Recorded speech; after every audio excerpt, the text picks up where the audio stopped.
बहुत समय पहले की बात है। एक राजा की 4 पत्नियां थीं। वह अपनी चौथी पत्नी से बहुत प्यार करता था और उसकी खूब देखभाल करता। वो उसको सबसे श्रेष्ठ मानता और उसे हमेशा खुश रखता। वह अपनी तीसरी पत्नी से भी प्यार करता था और हमेशा उसे अपने मित्रों को दिखाना चाहता था।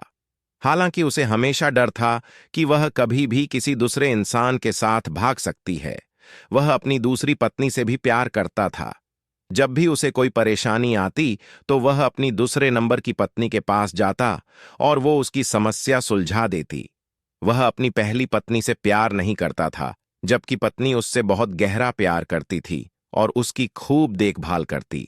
एक दिन वह बहुत बीमार पड़ी डीडीएच गया और जानता था कि जल्दी ही वह मर जाएगा। उसने अपने आप से कहा, मेरी 4 पत्नियां हैं, उनमें से मैं एक को अपने साथ ले जाता हूं। जब मैं मरूं तो वह मरने में मेरा साथ दे।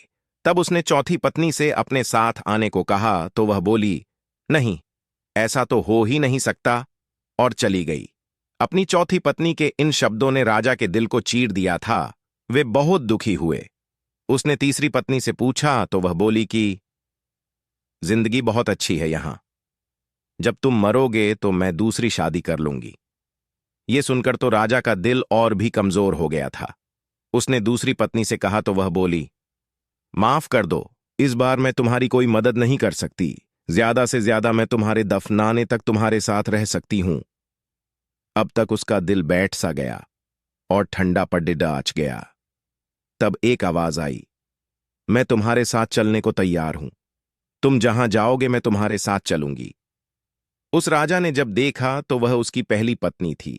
वह बहुत बीमार सी हो गई थी, खाने पीने के अभाव में। वह राजा पश्चाताप के आंसुओं के साथ बोला, मुझे तुम्हारी अच्छी देखभाल करनी चाहिए थी जो मैं कर सकता था। दरअसल हम सबकी 4 पत्नियां हैं जीवन में। 1, चौथी पत्नी हमारा शरीर है। हम चाहें जितना सजा लें संवार लें, पर जब हम मरेंगे तो यह हमारा साथ छोड़ ही देगा। 2, तीसरी पत्नी है हमारी जमा पूंजी रुतबा। जब हम मरेंगे तो ये दूसरों के पास चले जाएंगे। 3, दूसरी पत्नी है हमारे दोस्त व रिश्तेदार।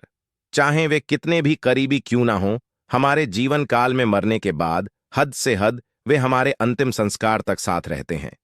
4, पहली पत्नी हमारी आत्मा है जो सांसारिक मोह माया में हमेशा उपेक्षित रहती है। यही वह चीज है जो हमारे साथ रहती है जहां भी हम जाएं। कुछ देना है तो इसे दो, देखभाल करनी है तो इसकी करो, प्यार करना है तो इससे करो। मिली थी जिंदगी किसी के काम आने के लिए, पर वक्त बीत रहा है कागज के टुकड़े कमाने के लिए। क्या करोगे इतना पैसा कमाकर? न कफन में जेब है, न कब्र में अलमारी, और ये मौत के फरिश्ते तो रिश्वत भी नहीं लेते।